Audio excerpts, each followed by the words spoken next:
The dedication to your master purpose will determine the quality of your life. Bring to your work the spirit, a burning zeal, and absorbing enthusiasm. These will make it a delight. You must be a man that you will express in your work the highest thing in you, the best thing in you. The effort always to do your best will enlarge your capacity for doing things and will encourage you to push ahead towards larger triumphs. The man who has learned to fling his whole soul into his task, who has learned the secret of his life's work by putting the best of himself into it, has learned the first principles of success and happiness. Conduct yourself in such a way that you can always look yourself in the face with determination. Then you will have courage born of conviction and of integrity. A man who is self-reliant, positive, optimistic, and undertakes his work with the assurance of success magnetizes conditions. There is something in the atmosphere of the man who has a large and true estimate of himself, who believes that he is going to win, something in his very appearance that wins half the battle before a blow is struck. Things get out of the way of the vigorous, affirmative man. By the force of his character and creative power of his thought, such a man wrings success from the most adverse circumstances. Confidence begets confidence. A man who in his very presence and air of victory radiates assurance and imparts to others confidence that he can do the things he attempts. As time goes on, he is reinforced by the power of his own thought. With his self-poise, assurance, confidence, and ability increase with each day and each achievement. Set the mind towards the thing you would accomplish so resolutely, so definitely, and with such vigorous determination, and put so much grit into your resolution that nothing on earth can turn you from your purpose until you attain it. The assertion, the assumption of power, the mental attitude that claims success will strengthen the whole man and give power to a combination of his faculties. Power is largely a question of strong, vigorous, perpetual thinking of the ambition parallel with the aim, the great life purpose. Here is where his power originates. The deed must first live in the thought to become reality, a strong, vigorous concept of the thing we want to do. All the greatest achievements in the world began in longing, dreams which were powered through hard times, even with no light in sight. This longing kept the courage up and made self-sacrifice easier until the thing dreamed of, envisioned, was realized. We must have a positive conviction that we can attain success. Success represents the expectation of yourself, the sum of your creative, positive, habitual thinking. It is your mental attitude outpictured and made tangible in your environment. Not only must our desire for our life's purpose be kept uppermost, but there must be strongly concentrated intensity of effort to obtain our object. It is the concentrated aim, the invincible purpose, that wins success. The man whose mind is set firmly towards achievement does not appropriate success. He is success. Self-confidence is knowledge, and it comes from the commitment to lifelong education and self-development.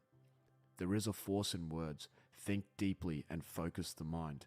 Words make a lasting impression upon the mind. A vividness, a certain force accompanies the spoken word. Mental strength can be developed by perpetual vigorous fitness of the mind. These are thoughts and ideals that make a strong man. Carry on a vigorous campaign in self-victory, self-development, self-training, and self-culture.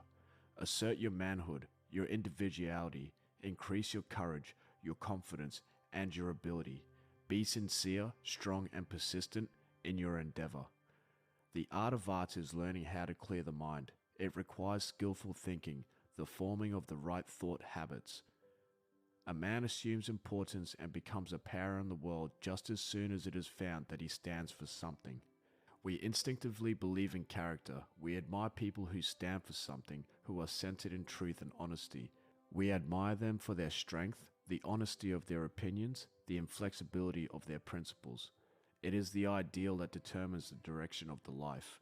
Resolve that whatever your vocation, you are going to stand for something, that you are going to be a man first, last, and all the time. Health is the prize of the constant struggle.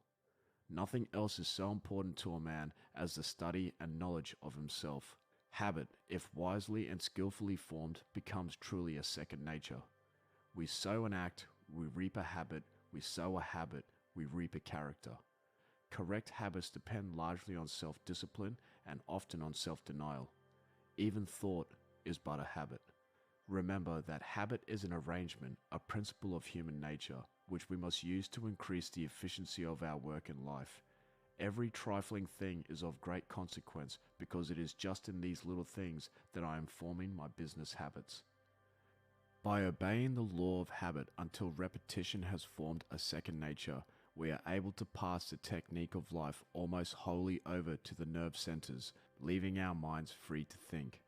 Man's life work is a masterpiece according as each little habit has been perfectly formed. Every repetition of an act makes us more likely to perform that act again. There is a wonderful mechanism, the tendency to perpetual repetition. What we do today is practically what we did yesterday. We shall repeat tomorrow what we have done today. Character is a record of our thoughts and acts. That which we think about most, the ideals and motives uppermost in our mind, are constantly solidifying into character. What we are constantly thinking about and aiming toward and trying to obtain becomes a permanent part of the life. The character levels itself with the thought. You must cultivate the habit of pure, clean thoughts in order to have a pure, clean character. There can be no lasting greatness without purity. There is an intimate connection between absolute purity of one's thought and life and good health, good thinking, and good work. A very close connection exists between the moral faculties and the physical health. Purity is power because it means integrity of thought, integrity of conduct, it means wholeness. Pure thoughts come from a clean, sane life. It is the glory of man to have clean lips and a clean mind. Do not listen to men who tell you that vice is a necessity. Nothing is a necessity that is wrong, that debauches self-respect. Purity is strength, health, power. Pure thoughts increase self-respect and self-faith wonderfully. You find happiness in useful work. Work is the only thing that will keep an individual healthy, wholesome, and clean. Happiness is merely a result of the life work. The mind was made for continual strong action, systematic vigorous exercise, and this is possible only when some dominating aim and a great life purpose leads the way. No person can really be healthful whose mind is not usefully and continually employed.